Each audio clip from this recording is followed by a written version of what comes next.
In 1775, women were not allowed to serve in combat and were only laundresses and nurses. They could only help if permission was given by their commanding officers and if they were proven helpful. In 1782, a woman named Deborah Sampson served in the military in a combat role disguised as a man.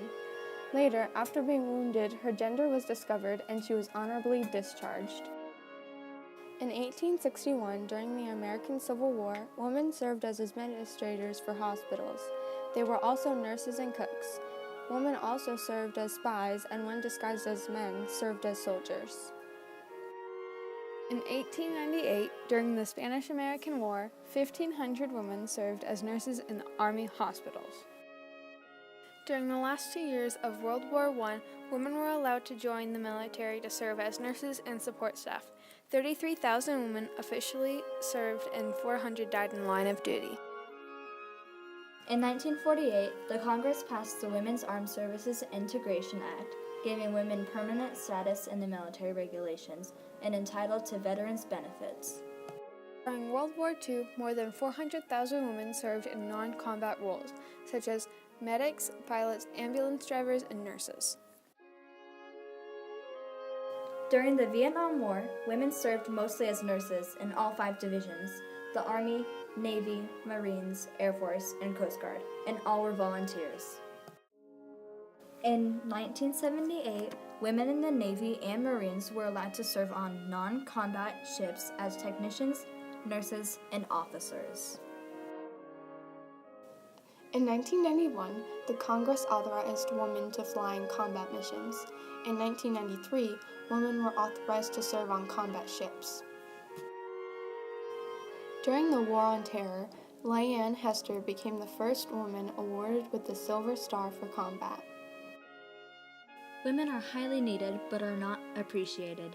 Young girls look up to women with admiration and respect.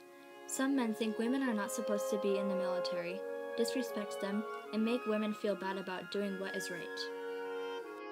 One reason that sexual assault is so big in the military is its leadership structure, according to former servicemen and women who've been assaulted in the military. In 1943, the WFTD and the WAFS merged together to create WASP, otherwise known as Women Air Force Service Pilots. In 2010, the WASP were awarded the Congressional Gold Medal by the U.S. Congress. Over 250 living WASP members received the honor. You and more than 900 of your sisters have shown that you can fly wingtip to wingtip with your brothers. If ever there was a doubt in anyone's mind that women can become skillful pilots, the WASPs have dispelled that doubt. General Hap Arnold before the WASP program was disbanded in December 1944.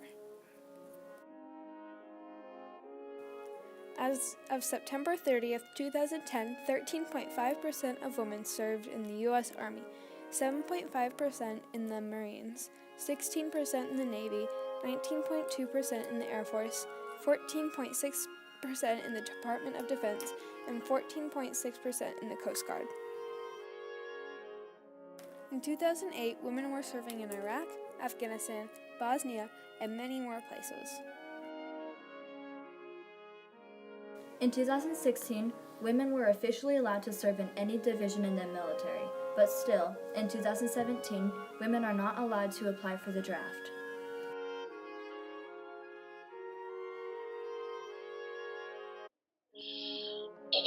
So I joined the Air Force by going to the Air Force Academy, which is in Colorado Springs, and it is a 4-year college as well as a military training facility. It's kind of combined. And so I went through basic training when I first got there, and then I went through 4 years of school. Some of it included, marching and all that type of things, and then other stuff was just class, like English class. I guess still had engineering, like aeronautical engineering and all that stuff. So then I graduated from there after 4 years and became an officer in the Air Force, and I went to pilot training, and I flew several different kinds of aircraft, and it took about 2 years, and then I got my wings to become an Air Force pilot. And at first I flew the C-130, which is like a cargo aircraft. Has 4 turboprops, and we do like airdrop, where we drop stuff out of the back of our plane, like troops or supplies. And we could also land on like dirt strips and coral strips and stuff like that. So that was a fun plane to fly. And then I moved to Japan, and there I got to fly the C-130 for a little while. And then I also flew the C-12, which is a small aircraft. We mostly would fly important people around, like generals to go to meetings, or just other people that needed to get places.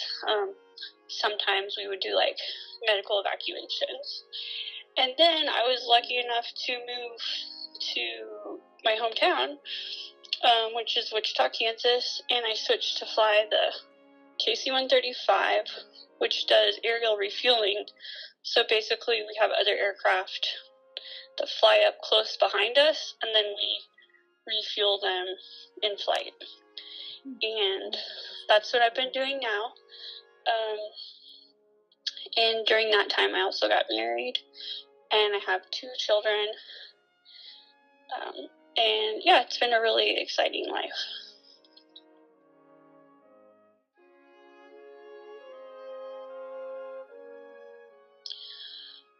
Well, when I was growing up, my grandfather always had this picture that hung on the wall at his house, and it was him in his Air Force uniform getting a medal presented to him by his commander, and it was a black and white picture. And growing up, I always looked at it and just thought it was the coolest thing, because he just looked so handsome and proud, and I really respected the fact that he served in the military. And then when I was in high school, I was like thinking about what I wanted to do with my life. I went with like a science Olympiad team to visit the Air Force Academy, and they said, oh, this place is really hard to get into. So I kind of took that as a challenge and applied for it. But what really made me apply for it was September 11th, which I know makes me sound old, but I was in high school whenever the terrorists hit the Twin Towers, and I remember watching them collapse, and it was just kind of like one of those things I just felt called to do, because the whole country was in shock about that. And you know, there was flags everywhere, and it was right at the time where I was having to make a decision on what school I was going to go to. So it just seemed like something I couldn't say no to at that time in my life. In the military, women are often raped and mistreated.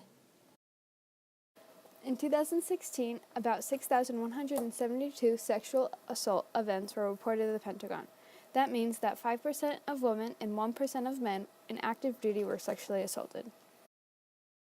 It was estimated that 26,000 people have reported of unwanted sexual contact, about 12,000 women and 13,000 men, and less than half involved alcohol. The military uses a video game called Loud Music, Cold Beer, Hot Girls, Game On. The players must choose whether to stop certain behaviors. If they fail, the game ends with a female soldier being raped. She reports and then leaves the service.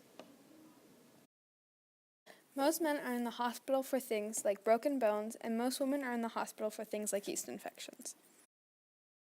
Oftentimes, the wives of the men in the military don't like the idea of women in the military, as they fear their spouses will cheat on them. The compromise is that we need to have stricter rules about respecting women and need to keep under close watch, that men respect women and don't take advantage of them.